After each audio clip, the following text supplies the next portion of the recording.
Hello, boys and girls of the internet. To help celebrate this wonderful holiday known as Halloween, which I love for some reason that I can't possibly understand, I'll be releasing a series of reviews based on horror games that I've played recently. If the picture didn't already give it away, the first review on our list today is Condemned: Criminal Origins. The thing about Condemned that I always found to be pretty interesting is that on paper and pencil, it really doesn't sound like that good a game. Think about it. A first-person game emphasizing melee combat has never worked before. Condemned, however, manages to remedy this problem by implementing its melee system in a rather tasteful way. For instance, whenever you hit an enemy, it's not like Oblivion where you just hack and slash them over and over and over. No, in Condemned what you do is when you hit an enemy, you know that you're dealing significant damage. That one melee attack done to somebody seems to send a shock up your arm, and you can tell that you're really hurting them. You see, this works because in games like Oblivion, where you're just hacking, slashing, and slowly chipping away at your health, it seems that each individual swing of your sword doesn't really seem to do much to them. Whereas in Condemned, hitting someone with a bit of old pipe really does seem like it's hurting them. Even if the guys you're fighting are totally crazy and can seem to take several hits, you know you're hurting them regardless, unlike Oblivion, where they just stand there taking the hits like it's not even doing anything to them. Another problem that's generally associated with first-person combat games which use melee combat is that when you hit an enemy, you can only hit them if you're aimed right dead center in the screen. And I have to say, Condemned doesn't really solve this problem. Like, you're not going to make contact with an enemy unless you have them perfectly centered, but they do solve the problem in the sense that if you back away and then begin the animation of the swing, but walk up to them when the animation is finishing, you will still get the hit in on them. You don't have to stand right up next to them during the whole animation. It also adds this kind of cat and mouse element, where you have to constantly evade them and then go in for an attack while their guard is down after they swing at you. And for all of you out there who don't care about this amazingly implemented melee combat, there are guns to be found in Condemned. However, generally, it's actually not a good idea to take them for the most part.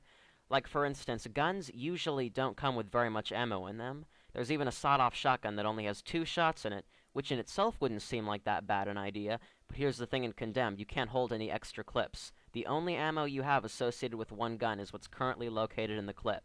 So, as opposed to Call of Duty, where if you run over a dead guy's gun, you just pick up their ammo, that's not how it is in Condemned. If you want to keep, getting ammo for your guns, you're going to have to switch out your guns. On top of that, if you want to use your guns for melee attacks, the weapons will eventually break, because they're not built as sturdy as the melee attacks, such as pipes and paper cutter blades and a bunch of other stuff that sounds violent and cool and masculine and testosterone pumping and adrenaline going and violence!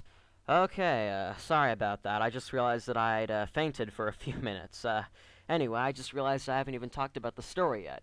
Well, basically the story is you're a federal FBI agent going with some other guys going around solving some mysteries in a van across the country with a talking dog. Oh wait, no, never mind. Scratch that. What you are doing is you're investigating a location where a serial killer just had his latest murder thingy.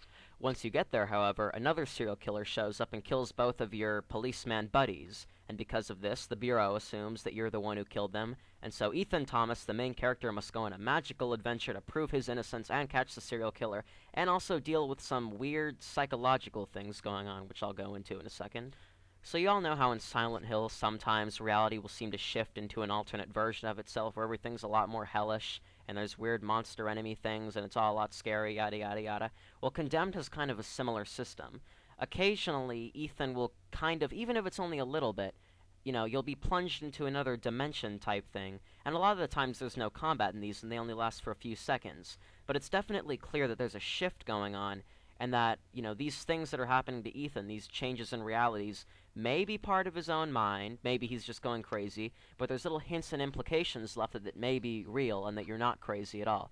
The only problem I have with this is that it's not really a forefront in the story, and for the most part, Ethan actually tends to ignore this in cutscenes. He never brings it up to other characters. He never seems all that fazed by it, besides, huffing and gasping for a few seconds.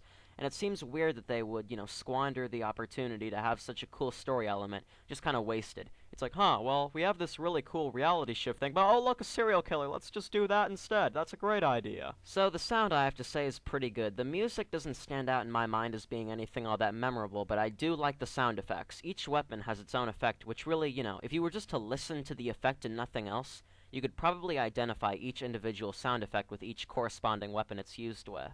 On top of that, all the little things like reloading your gun and using your flashlight also have good effects. The visuals, on the other hand, really are nothing worth bragging about. Like, I understand that it's an Xbox 360 launch title, but there's just so many things about the visuals that really bug me. Like, the first thing that always got to me was actually the characters themselves, like, especially the human characters.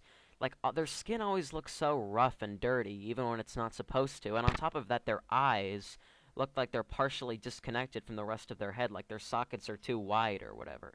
Yeah, that's actually kind of disturbing. On the other hand, though, the enemies are animated kind of nicely, and the environments and weapons aren't half bad.